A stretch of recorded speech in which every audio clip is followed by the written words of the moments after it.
गरीब और कान से बहरा होना शेख शपाल का जुर्म बन गया। नाजरीन, आपने ये मुहावरा तो सुना होगा कि लोग गिरे हुए मकान की ईंटें तक उठा कर ले जाते हैं। नकियाल के गांव नेवल के रिहायशी शेख शपाल पर यह मुहावरा फिट बैठता है। शेख शपाल जो खुद सुन नहीं सकता, एक बेटा ज़हनी मरीज और गुर्बत इतनी के घर में कई कई दिन फाके रहते हैं। ऐसी सूरत हाल में शेख शपाल की जमीन कुछ लोग हड़पने के दर पर हैं। कोटली की आवाज़ से बातचीत करते हुए शेख शपाल का कहना था कि कुछ बाअसर लोग अब मुझे अपनी ज़मीनों से घास भी कटाई नहीं करने देते।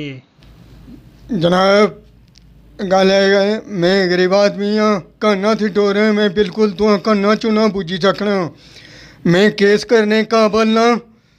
दिहाड़ी मंगने शाम बाल बच्चे ही देने, दो डेढ़ ना माड़ा बाल बच्चा भुखा है।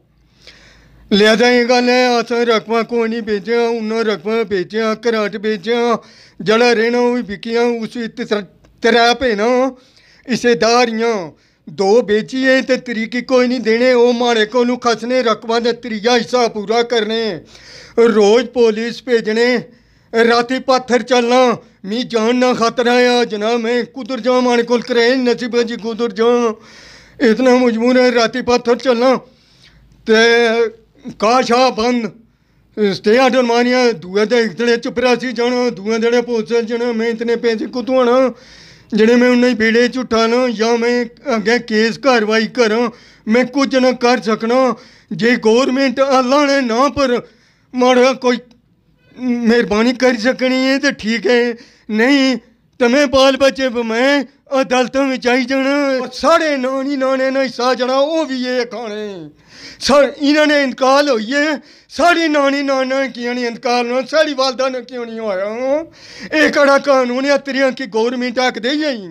बाकी नहीं क्यों नहीं गौरमेंट ने जनाब वाली हक दिता क्या। एक कानून है, केस लगा अदालतों में जनाब, एक जगह भी लगा दूई जगह हुई, मैं इतने पाने को पैसा कोई नहीं, मैं केस करा कार्रवाई करा जनाब, गौरमेंट में कोई जवाब दे, बाल बच्चा इन्नी दालतन जा या क्या करो, मैं जानना भी खतरा, मैं राती छपे होना गरंडियां बिचों घर जाना, राती पत्थर चलना, पर हूँ मैं जड़ी जगह खसने भाई पुलिस तां भेजने कि जगह चुनन दा सो कब्जा करा है जी। इस लिहाज नाल पर हूँ ये 7 बंदे आए हमला करी तै, मारियां 2 कुड़ियां जाइयां, 2 नूहां ते एक डेरा, उन्हें धक्कड़ मुक्कड़ करिया मुड़दे नसी दे गई थी, मैं घर कोई नहीं से मान को पैसा कौन सा जो मैं अदालत ही पर्चा कटाऊँ, मैं को तू इतने पैसे आना हूँ पुलिस जानी, मैं को तू पैसा आना मैं इन्हों पर कार्रवाई करा। लिहाजा गौरमेंट मुजफ्फराबाद तक जिला कोटली तो कहना आखिरी मुजफ्फराबाद तक जे मारी कोई कार्रवाई हो सकनी गौरमेंट करे, नहीं इस तो अलावा मारी कोई गुंजाइश नहीं मारी को। ते मैं भुखा तो नंगा तरे हाँ, सिर माड़ा भज्जा वा निशान तक चकने, हाथ भज्जा तक चकने, हो बच्चा माड़ा माजूर लत्तां भजियां ही वो फिरने मौका तक चकने दिहाड़ी राती, मैं कोई घर बाहर नहीं मारे हाथ भजियां भजियां गै बाना, मैं इतने पैसे कुतोना, मैं पर्चे कटा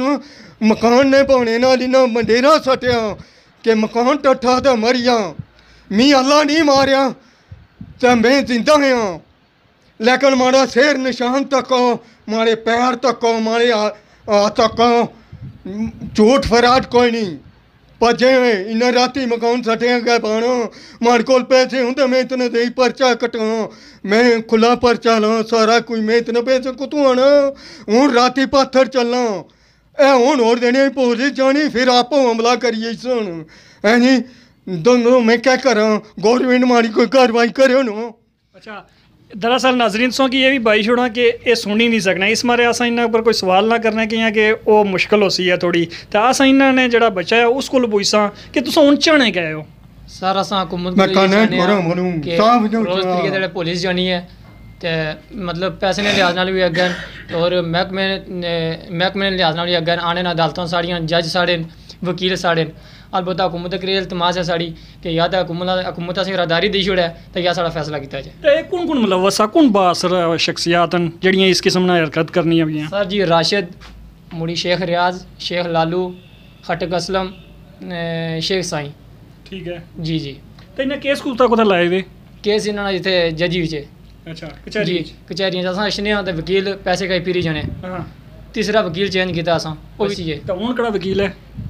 तारक खान है तारक खान जी, तो जी। हूँ तुसों की भरोसा है कि वो कुछ करसी है जी भरोसा है लेकिन वो मतलब हर हफ्ते बाद तारीख बाई होनी है एक दिहाड़ लगनी है 2 लगनी है असा गरीब बंदे किस तरह अच्छा यानी सो कि इतने अशने जी मुश्किलात न कि इतने पैसे नहीं होने के किराया दे इधर हफ्ते नहीं हफ्ते तुसों इतने अचो जी जी बिल्कुल ठीक है अच्छा ये गल बो के वो काग तुसों जेड़ा कपड़े से हो पहलू तू कपड़े आए हो या हूँ कपन लगे से हो साल तू कपड़े पे आसे का लगातार सो कपड़े रहे हो जी, लगातार। तो हूँ मना करिए कि हूँ नहीं कपना जी जी बिल्कुल मना करिए उन्होंने को पुछया नहीं ने कि रकबा अस बेचया भी कोई नहीं कुछ किया भी कोई नहीं तो हूँ कि अस ही रोकने पे हो क्या वजह ही अस अपना काया अपनी जमीन ही जनाब वो धमकियां देने ने गल बने अगर अदालत ही गए हो तो तुसें डिग्री त्रोड़ी ओरसां इंतकाल त्रोड़ी ओरसां असां फलान करी ओरसां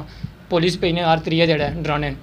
असें जानी खतरा लिहाजा असें हुकूमत गौरमेंट दा इल्तमास है कि या तो असें इरादारी दी छोड़ा कि साढ़ा फैसला किया जाए इत्थे एह् बी आखसां कि मुतलका जेह्ड़े अदारे न एह् कार्रवाई करन ते इन्ना की इंसाफ फराम करन ते वैसे भी तरीके इंसाफ नहीं गौरमेंट है तो उन्होंने नारा भी इयै ऐसा कि असां अवाम की इंसाफ फराम करसां ते इयै गल बासां कि इन्ना की इंसाफ फराम किया जाए इस तो अलावा एक गल होर भी बासां कि कुछ लोग आखने कि एक तरफा सो मौकफ की नहीं ते एक बंदे गी मजलूम साबित करी छोड़ने दुए गी जालम साबित करी छोड़ने हो अगर दुई पार्टी भी अपना मौकफ देना चाहनी तो असां उन्हां से भी हाजिर हाँ तो वो भी अपना मौकफ असां ने चैनल पर दे सकने इस नाल सईद भट्ट की दियो इजाज़त अल्लाह हाफिज़।